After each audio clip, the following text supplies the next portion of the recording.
Here with the money, I'm feeling kinda funny. We're shooting a video. We went down to Hollywood Sports Park to a DVD. Geo and Bear. Good morning, I'm Nicky T. One of the most overlooked features of playing paintball is warming up. It's real important to warm up before you guys play. It's also super important to warm down after you've played. Not only so that you have a good day when you're actually playing, you don't injure yourself, pull any muscles, but also super important if you're playing a longer tournament, a 2-day or a 3-day, so that you're good to go for the next day. So the first thing you should do is warm up properly. That's all there is to it. Now we're ready to play. One of the more fun drills I like to do just to warm up before I start playing properly is shooting a ball out of the air.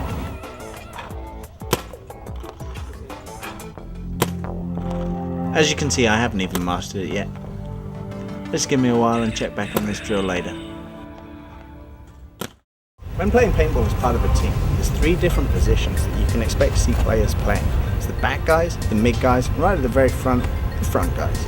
Each position requires a different set of skills so that you can play it to the best of your ability. Here's a quick guide how. Front players are the guys that are going to see the majority of the action, at least at the very start of the game. The positions that these players take off the break will set the tone for the rest of the match. If they hardly advance down the field at all, they will be set back on their toes for the majority of the game almost every single time.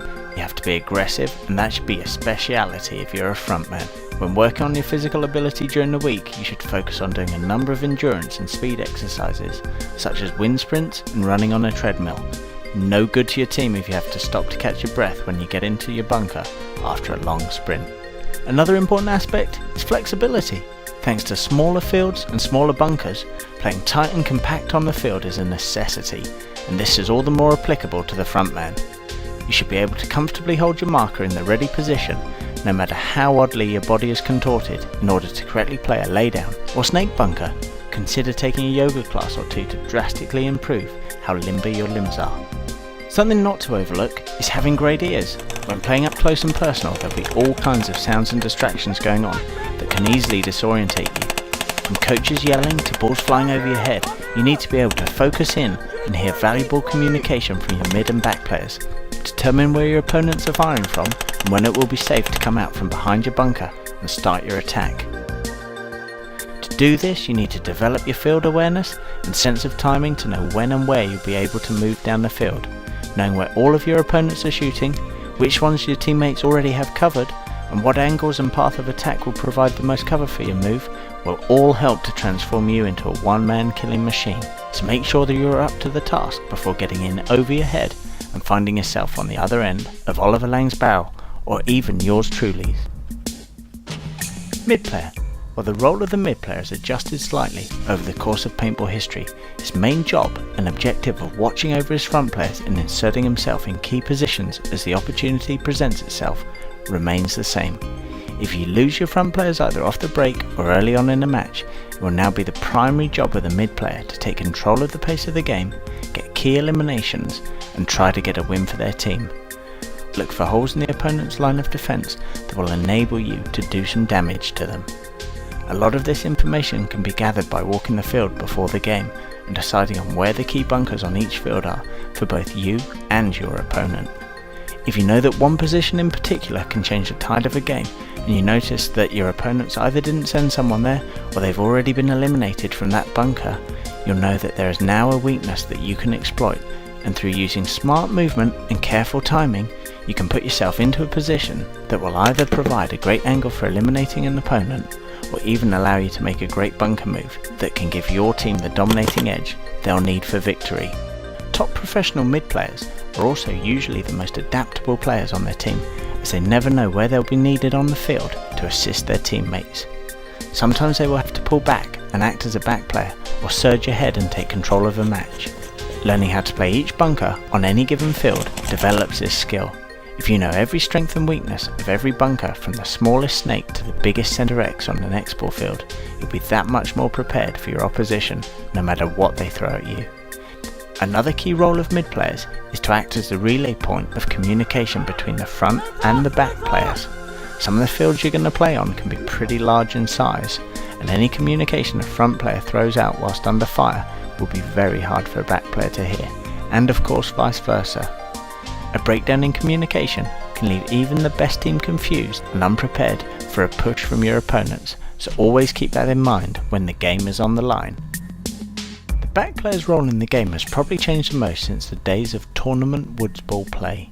In today's game, on much smaller fields, no longer can these back players just remain in one position under the cover of a hailstorm of paint. Their primary job at the break of the game is to try and successfully sweet spot the opposing team and get eliminations off the break. Afterwards, they need to focus on putting pressure on all of the other players that they can see to prevent them from moving into dangerous positions that could result in their teammates being eliminated. A common mistake that too many players make is how they try to suppress an opponent to keep them in their bunker, putting the majority of your suppressive fire onto the bunker itself, and all that it accomplishes is alert the opposing player that you know where they are. To effectively suppress a player in any bunker, place your shots a few inches away from the edges of the bunker and vary your shots so that you're sending paint at every area that your opponent can come out of. If you shoot in one area for too long, your opponent will catch on and even make a move out of the safe side of the bunker into another position, or just snap out to try and eliminate you, or at the very least get you back behind your bunker, relinquishing control of the situation. Being an accurate shot is arguably the most important quality in a successful paintballer's repertoire. Just take a case of your favourite paint, a few targets, something like old paint boxes, cones, or anything else sturdy will work, and head out to the practice area. Place one of your targets about 30 feet in front of you, and holding your marker the same way that I showed you in the snap shooting section, aim down your barrel at the target and just shoot some shots off at it. When you're comfortable in hitting the target 90% of the time, move it back another 10 yards and repeat the process. The greater the distance, the more you'll have to compensate for wind and other variables. Eventually the target will be far enough away that you'll essentially be longballing it, and you're likely to miss it more often than hit it. But you should still strive to be able to correctly gauge the distance and path your paint is travelling, so that when you engage an opponent that's far away from you, you'll immediately have the upper hand when it comes to long distance accuracy. After many hours and even more cases of paint, you'll start to develop a muscle reflex to where and how you need to hold your marker to be able to successfully put accurate shots in the air from the very first trigger pull. On the paintball field, sometimes one shot is all you'll get before your opponent becomes aware of your position. Once you're able to stand out in the open and consistently paint up a target, start practicing this technique whilst hiding behind a bunker and snap shooting it in and out, firing single shots each time at the target.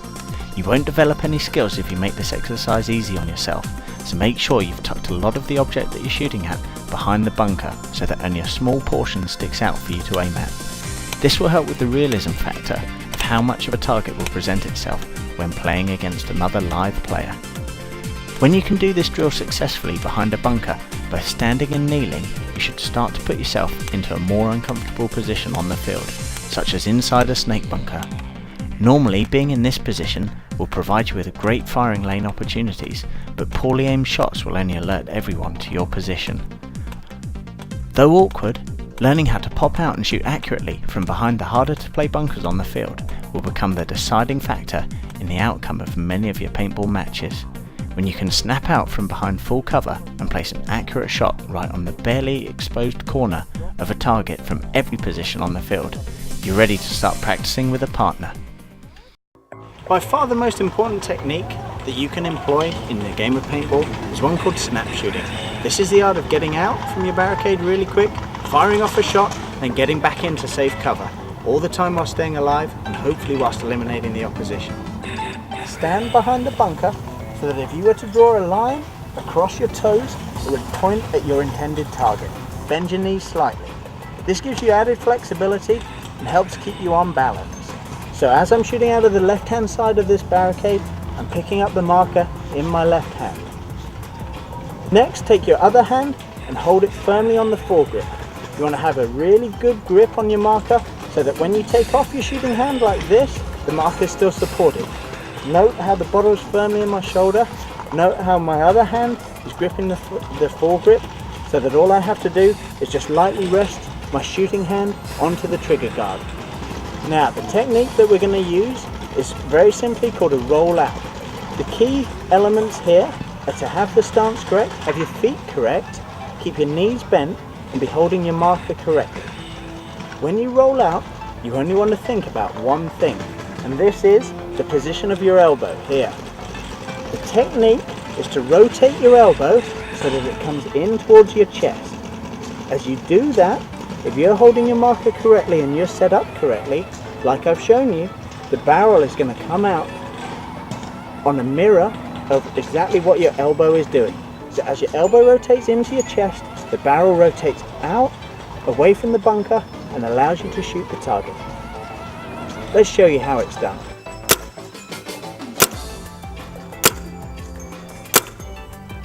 The more that you practice this skill, the faster you can become.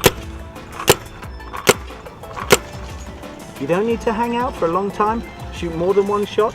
It's more important to practice this technique, get really fast by just firing one ball at a time so that you can get out, shoot that ball, and get back in. If your feet are not in the correct position while snap shooting, you can easily become off balance. If you see someone training like this, feel free to push them over. Always check that you're fully behind your bunker before you begin to snap shoot. This ensures that no part of your body or your equipment is exposed and available for your opponent to shoot at. Okay, now we're going to show you the technique to use when snap shooting from a lay down bunker. First thing you want to do is sort out your knees. The inside leg should always be bent like this. The outside leg should always be kneeling down. This gives you the support that you need. Next, you want to pick up the marker in your shooting hand and pull it firmly into your shoulder like I showed you on the stand-up bunker snapshot. With the other hand, hold the foregrip securely and then practice the rotation. Again, making sure that your elbow moves in towards your chest. It's exactly the same movement, exactly the same technique, but just used on a different bunker.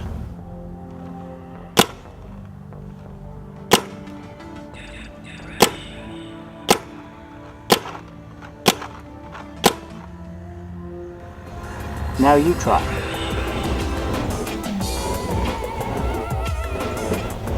Hey, this really does work. Yeah. Not bad. Before we even start playing paintball, you need to work out where you're going to go on the field.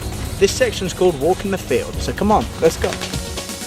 First, get into your primary bunker that you'll be heading to off the break and look at the entire field from this position, making sure that you keep an eye out for both bunkers that you'll have great shots on and bunkers that will have great shots on you. Afterwards, you need to visit every bunker on the field one by one to get an idea of how each position plays on the field. The more you know about the strengths and weaknesses of any given field, the better you'll be prepared to move and adapt to any in-game situation. On every paintball field there's something that we call a key bunker. This is a bunker normally on the 50 line of the field where if you can get there early in the game or even better on the break, you can lock down the whole of one side like this. Easy when you know how.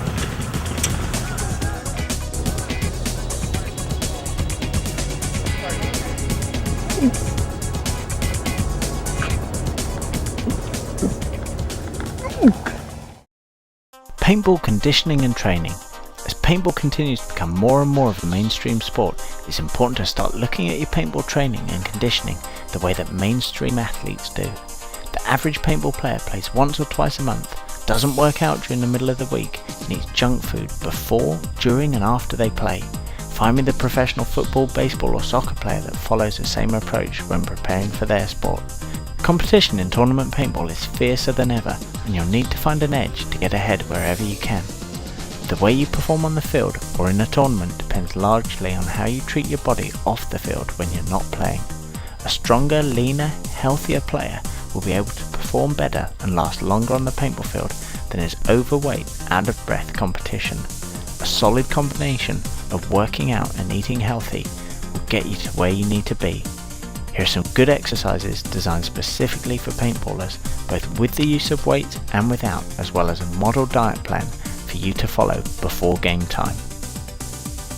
Squats. Doing squats with any amount of weight will make your legs nice and powerful in no time, plus will help in the development and definition of your entire body. This exercise is one of the hardest to perform if you're inexperienced, so make sure you experiment with little to no weight on the bar when first attempting this exercise. Bench presses quickly build up power and strength in your upper body, and like squats are a great overall body developer that will quickly change your physical form into something that ladies will find much more attractive. Handling a lot of weight can also be tricky, so as usual, it's best to start off easy and gradually add on the weight as you get more comfortable with the routine. Barbell or dumbbell curls. Doing curls with either a pair of dumbbells or a barbell is a great way to increase the power in your arms, which will benefit you directly on the paintball field in snap shooting and posted up positions. How many times have you dropped your marker from the ready position because your arms got tired holding the marker in place for an extended period of time, only then to have your opponent pop out or make a move? Work hard with this exercise and you'll soon be able to hold up your marker for as long as needed and be ready for whatever your opponent throws at you. Pull-ups. The great thing about pull-ups is that they require no weight training equipment to perform, and it's a great rounded technique. It's not going to be easy and you may not be able to perform them at all, but when you can start pulling up your own weight, making it to the 50 bunkers off the break will be the least of your worries. Developing your back and shoulder muscles with behind the neck presses will widen out your frame, giving you a more dominating physique and will help you in carrying yourself out on the field. It's important to train all parts of your body so that one area doesn't lack the fitness and training of the others and holds you back. Ab work. The biggest arms in the world won't help you if you're dragging around too much extra baggage in your waistline. Just ask Robbo.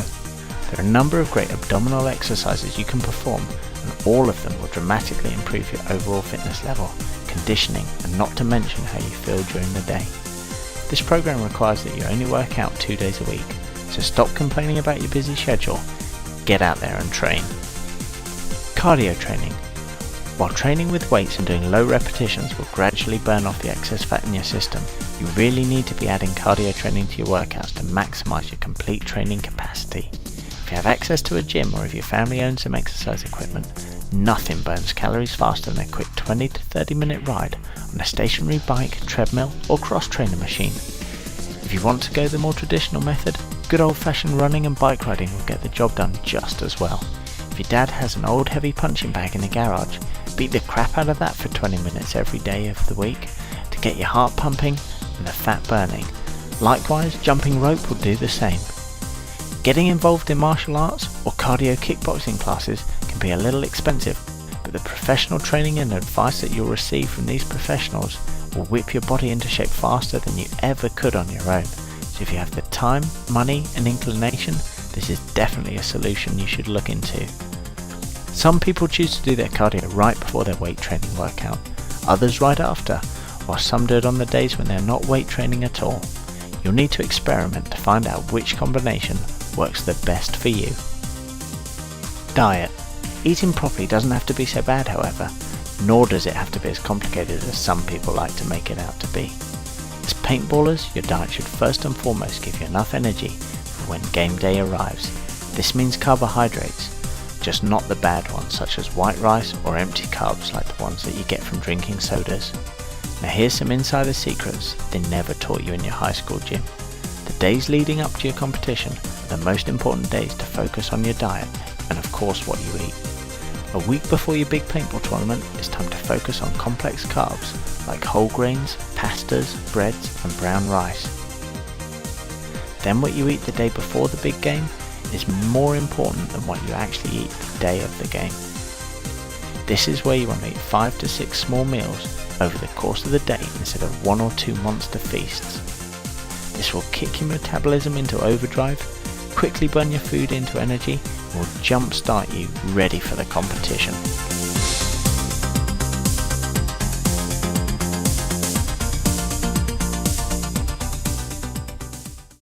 One technique favoured by many pro players is the art of sweet spotting.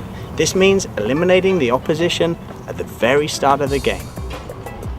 Okay, here's how you set up a good sweet spotting drill. You're going to need to use a buddy's help here, because he's got to break out from the other end of the field. Whilst you start at this base camp, spin and shoot him whilst he's on the run to his primary bunker. Basically, you set it up really easily. First thing you do is get ready near the start gate, sort out your feet so that they're facing forward, and then also have your head so that it's looking forward. If you hold your marker up to where you're going to shoot, so that immediately when you spin round, this is the position you want to be in.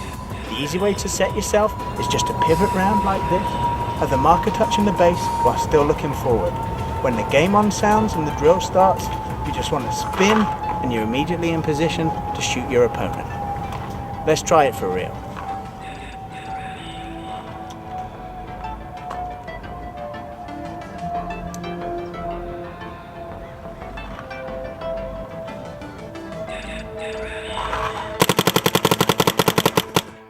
If you shoot too far in front of the player, you'll miss them completely. If you shoot at the player, by the time your paintballs reach the target area, they'll have already run past it. For the highest success rates, choose a lane to shoot that you know your intended target will have to run through to get to their chosen bunker.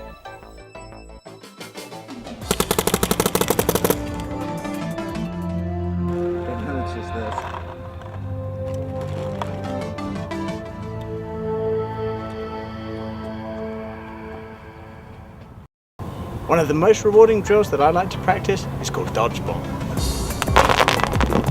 For this drill, you'll require 2 players standing approximately 50 yards apart from each other. Now, alternating back and forth, each player takes 5 shots, one at a time, at their opponent, who must attempt to dodge out of the way of the incoming balls.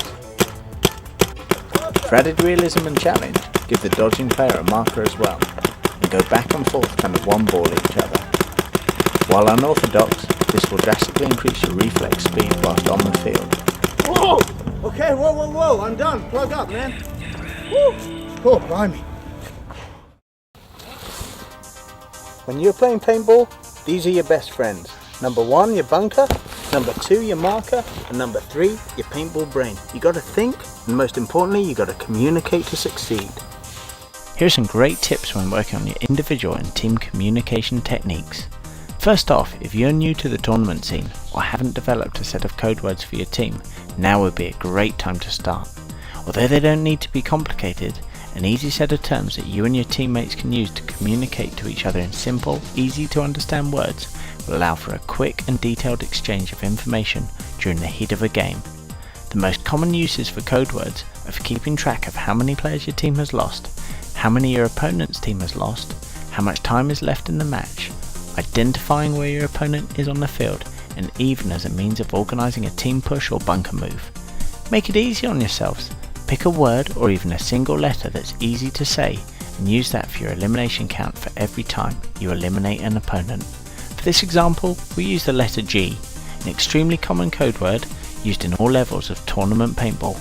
When the first opposing player is eliminated, the first player to see him walk off the field shouts, "G1!"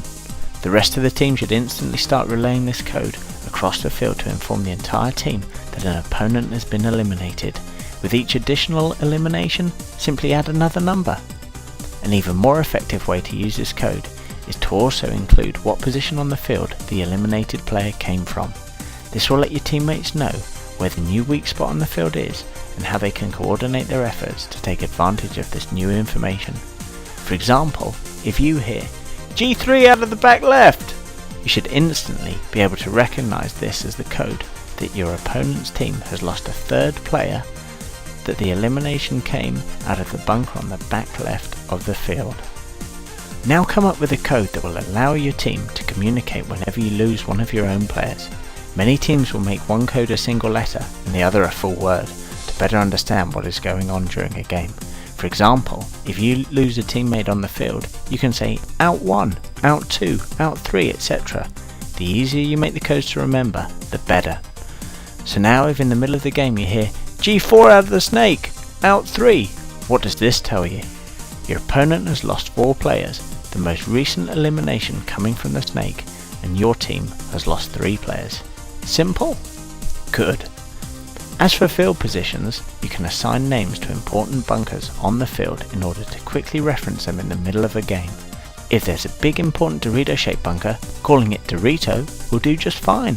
Shouting "left tape Dorito is hot" lets everyone know exactly where the opposing player is, while simply saying Left tape is hot, may leave your players guessing exactly where the opponents are. On the paintball field, knowledge is power, and the more information your team possesses during a game, the better their chance of victory.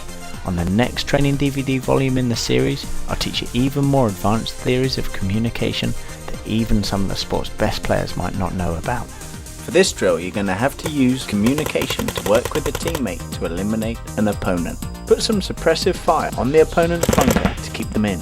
Then let your teammate know when it's safe to go up and bunker the opponent. The laydown's hot! The next drill we're going to do is running and shooting. Let's go! Set up a course consisting of at least 2 targets so that you can